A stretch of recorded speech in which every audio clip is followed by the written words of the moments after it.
ସମସ୍ତଙ୍କୁ ଜୟ ଜଗନ୍ନାଥ। ବହୁ ଜଣଙ୍କ ଘରେ ଛୋଟ ମାନେ हो कि बड़ माने हो कलरा टिके खावा के पसंद नहीं करन।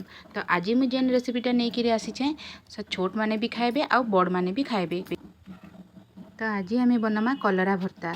से लगे मुई 3टा कलरा आ 3टा आलू नहीं आपण मैंने आपण मान हिसाब रे नेबे।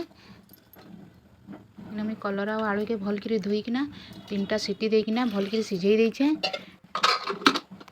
कम तेल मसला रे गोटे हेल्दी रेसिपी है। तो देखो नीन आलू और कलरा सिझीगलान।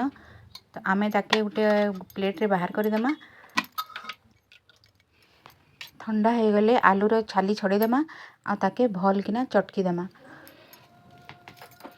कलरार मंजी जदि टिके टान अच्छे कि पाची जाइए ताहले ताके बाहर करदेबे। आ जदि कलरार मंजी कसी अच्छे ताके सेथरे देदेबे, किछि खराब नहीं लगे। भल कि सब चटकी सारला परे आमे ताके साइड के रखिदेमा। आउ गोटे कढ़ई रे आमे 2 चामच बागी सुरस तेल नेमा। आउ सेथिरे देदेमा सुरस, जीरा आ सुखा मिर्चा। आउ सेथिरे काटिक रखिथिली मी गोटे बड़ साइज रो पियाज सेटा दे देछे। तार परे सेथिरे देदेमा किछि मिसिंगा पतर। मिसिंगा पतर देले तार बासनाटा बहुत भल लागसी। मिसिंगा पतर देकी ना ताके भल करी लाल करी भाजी देमा। आउ किछि लहसुन आ कंचा मिर्चार छेचा देदेमा।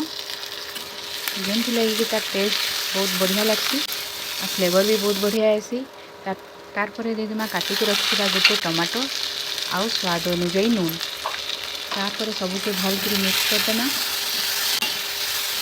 किछि टाइम ताके भाजला परे टमाटो भल की मेल्ट हो गलान। देखुन टमाटो भल की मेल्ट हो गला परे आमे जेन चटकी की रखिथिमा कलरा आउ आलू के आनिकरी हेतरे देदेमा आ ताके भल करी मिक्स करमा। मोर चैनल रे जदि आपण माने नुआ अछन तो मोर चैनल के सब्सक्राइब कर दोन। सब देखुन भल की मिक्स हो गला परे रेडी हो गला हमर आलू आ कलरार भर्ता। जेहेतु कि इटा पिता बहुत कम लगसी तेणुकरी बड़ माने भी और छुआ माने भी बहुत शौकी रे खाइबे। इटा आपण पखाल संगे भी खाई पारबे आ भात संगे गोटे साइड आइटम भाबे रखी पारबे। देखुन केते बढ़िया देखा जाउचे।